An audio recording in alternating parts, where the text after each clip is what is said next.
Little chihuahua. Not little chihuahua. You done enough. It's enough. That's enough now. Like Neo told his Crystal when she was picking with Manetta. He said that's enough now. Leave her alone. Leave her alone. Just for her to turn around and have it even worse, her fate than Manetta. Look at God. All right, let me read y'all comments. DD Phoenix says Sonya has more issues than Vogue. Nesto is not the prize. He is a major problem. Yes, Sunflower Baby said facts. Weak in the knees for a jailbird. You can't make this stuff up. It's just pathetic. And it's annoying listening to her moan and groan. It's just weird.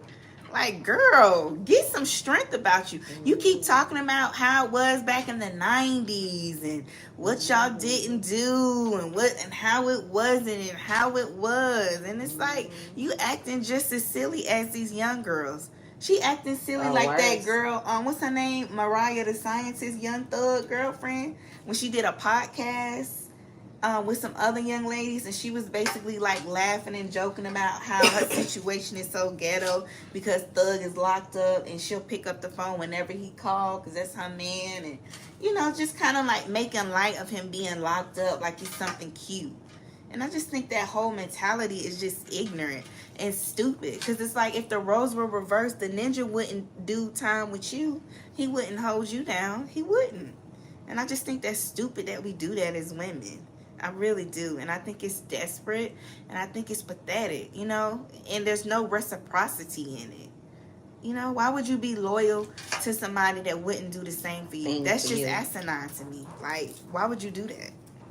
But, you know, we're trained as women to put other people first. We're trained as women to, you know, want to please, to be people pleasers, and to be nurturing and supportive. We're conditioned, just thirsty and just desperate for love. Yeah, but it needs to be some reciprocity. There's nothing wrong with holding somebody down and having their back, but it needs to be balanced. And you know, just because that man wiped your butt because you was in the hospital, you weren't even consistently dating this man for a year while he was out free.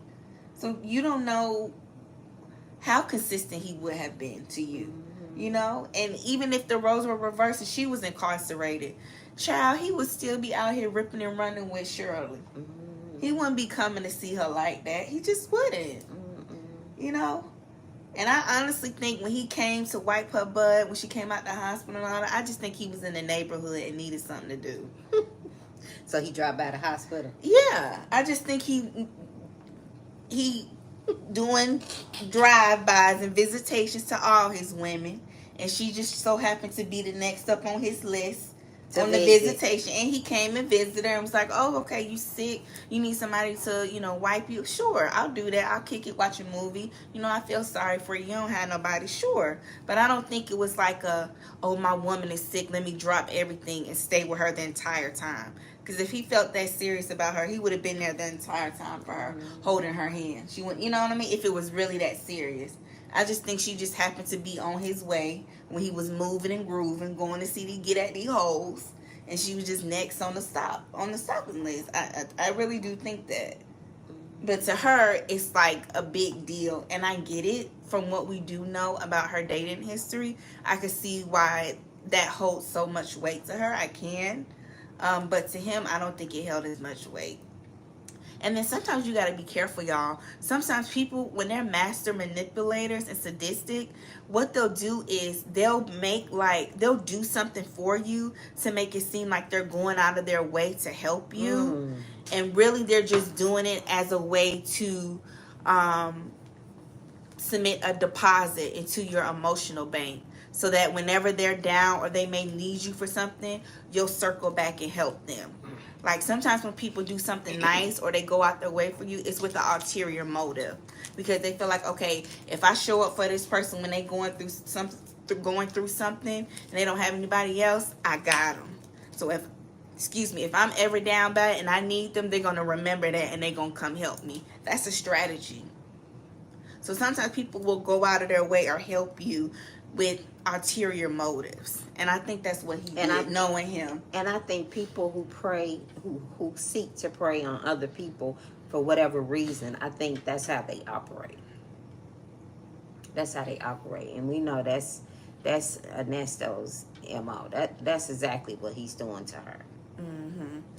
Let me see. Hey, Vicky. Vic to the Veil said, because Nesto made Shirley seem stupid and bougie to her and painted a picture of Shirley that wasn't true, Sonya thinks because she's younger and smaller that she's better. Yeah, and you know what? It's sad because Shirley Strawberry was sleeping with the enemy and she didn't even know it. You know, Ernesto was jealous of Shirley and envious of her, and that's very scary because there are a lot of us out here who are in relationships right now as we speak with people who are jealous of us. There are people who are in romantic relationships who every night they kiss, hug, and be intimate with somebody that's jealous of them and that's envious of them and secretly preying on their downfall, especially if they are not able to no longer benefit from it. And that's exactly how Ernesto was. Y'all double tap the screen and hit the like button. Y'all hit the like button. Just double tap the screen and hit the like. And that's how you'll like the video, be able to. But yeah, I think that's what that was. And if you have not subscribed to the channel, subscribe to the channel. Yes. Let's see. Houston Foodie 713. Hey. Hello. First time live with y'all. Hey, Houston Foodie. What's up? DD Phoenix said, I don't think Sonya loves Nesto. She loves the clout and what he could become to get